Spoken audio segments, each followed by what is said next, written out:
Hello guys, good morning. Itong inyong Kuya Is ng Lakbay ni Alas. So, kung mapapansin nyo yung YouTube channel natin, pinalitan natin ng pangalan na Quail Farming TV / Lakbay ni Alas. So, mag-update lang tayo dito sa RTL na kinuha natin kahapon sa mga Kuya Mike, kay Don Emmanuel Fajardo. So, ito is roughly nasa 250 pieces.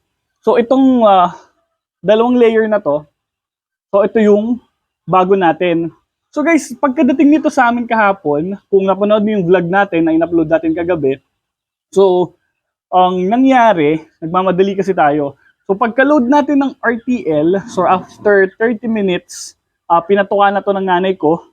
And then after another 30 minutes, binigyan na rin ng painom. Hindi, painom muna after 30 minutes and then saka pinatuka. So ang ating patuka na ginagamit is QSM, Quail Starter Mash from Jetstar. So napakaganda ng quality. So magaganda yung grits ng mais, hindi malaki, hindi maliit. So hopefully guys, magtuloy-tuloy yung paglaki, pagganda nitong mga RTL na to kasi dagdag pwersa natin to. Kasi talagang hindi tayo nakapagpabook ng additional RTL. Pero nagdagdag na naman tayo ng 1,000 heads. So meron tayong additional 250 and then yung current natin na 1,000 heads. So medyo okay na rin, no? Okay na rin na pwersa for this coming holidays kasi taglas na talaga ngayon guys, hindi sa pagbibiro. Yun nga lang, hindi natin alam kung hanggang kailan kasi hindi natin alam, baka madami na rin nag-load. So next month, pwedeng dumagsang itlog. So dapat minimal lang yung alaga natin. Yung tipo ba na kapag kapag hindi ganoon kalakas yung bentahan ng itlog, hindi tayo mahihirapan na i-out yung mga itlog na meron tayo. So, ayun nga, ito ay 29 days old na daw, sabi sa atin ng Ate Mayet. So, ito yung huling-huli na mga RTL doon sa kanilang growing cages.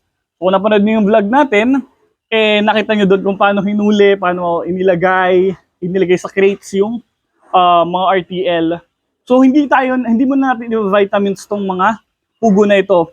So, siguro, end of month, bigyan natin ng vitamins. Every end of month, i-vitamins natin or bigyan natin ng at least antibiotics, no, for prevention.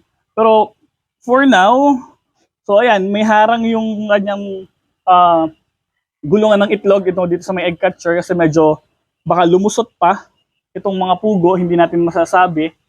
And kung meron kayong question sa pag-RTL, sa pag-aalaga ng pugo, so don't hesitate guys na mag-comment sa ating mga videos.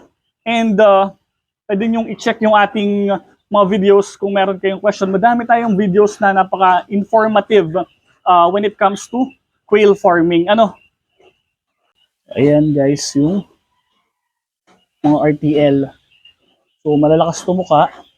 Maganda yung katawan ng ating mga nakuhang RTL kay Ate Mayet. So talaga namang quality, palagi namang quality yung pugo na nakukuha natin when it comes to Don Eman Puguan. Kasi talagang hasang-hasa, bihasang-bihasa at sanay na pagdating sa pag-aalaga ng mga pugo. So ayan, talagang fully book na sila. Alam ko hanggang December na. May mga nakabook na sa kanilang mga RTL. So yan, meron na namang nakalabas doon. So guys, ang lalakas tumukha nitong mga pugo na to, ang bibilog ng katawan. Talaga masasabi ko mabibilog kasi ako mismo yung nag-load ng mga RTL na yan sa cage. Ayan. So ito guys, yung pinaka matandang batch natin ng pugo. So, siguro nasa pa to, 700 or 800 heads. Hindi ko lang din talaga sure. Hindi ko masyadong natutukan. And ito yung latest batch natin. Yan, so napakaganda ng mga itlog. Kita nyo, puro halos maaabo.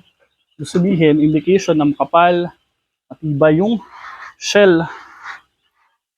Ayan, so wala pa silang painom kasi umagang-umaga pa lang naglilinis pa. So may matira man sa mga painom. Ayan.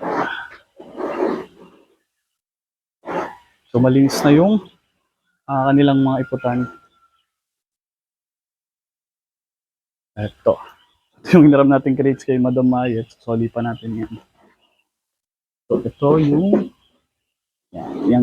batch na yan at yung nasa ilalim. Yan yung mga bago natin. So huwag kayong magtataka na maliliit ang ipot ng mga bagong pugo. Kasi talagang bata pa yung mga yan. Okay. Ayun nga guys. So may konting update tayo dun sa mga RTL na kinuha natin kahapon sa Padre Garcia.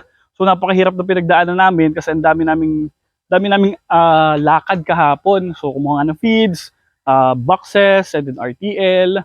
And then nagmamadali kaming i-load yung RTL kasi may appointment pa kami, sasamba kami. So nag-update ako sa inyo ng konti kung ano na ba yung status ng RTL natin na kinuha nga namin kahapon. Maayos naman, malalaki yung pugo. So talagang quality, 29 days old. So wala naman ako masyadong talagang vlog today kasi nga gusto ko lang na makakope up ulit sa pagpo-post ng mga videos kasi matagal-tagal na hindi tayo nakakapag-upload. Medyo busy tayo. So mapapansin nyo, ito yung ating mini farm. So mga manok pa din, baboy. So buntis yung baboy natin. So unti-unti na nating nalilinis yung area, nagtabas tayo dito. So yun, sa mga free time natin, nagagawa natin yung paglilinis. And then hopefully, itong mga coming months maging mas maganda para sa mga magpupugo. Kasi nga, dumaan naman tayo sa sobrang hina, sobrang bagsak. So talagang kulang na lang ipag-bargain natin yung mga itlog. So, huwag kayong mag-alaga ng sobrang dami para hindi kayo dumating sa point na binabagsak niyo yung presyo ng itlog. So, alaga lang tayo ng sapat, ng tama sa pangangailangan. So, ika nga, huwag nating masyadong hangarin yung sobrang biglang pagyaman. Masama rin naman yung biglang pagyaman, mas masakit yung biglang pagbagsak. So, ayun guys, kung meron kayong questions about quail farming o kaya ay question sa pag-aalaga nyo nga ng pugo, huwag kayong mag-hesitate na mag-comment sa ating mga videos para at least matulungan ko kayo. Time by time, nakakasagot pa rin naman ako sa mga comments. Ayun, lagi nyo lang tatandaan na huwag niyong pagdududahan yung mga sarili nyo sa mga kaya at pwede nyo gawin. Never stop dreaming, never stop believing kasi hindi mo alam kung saan ka dadalhin ng mga pagsisikap mo.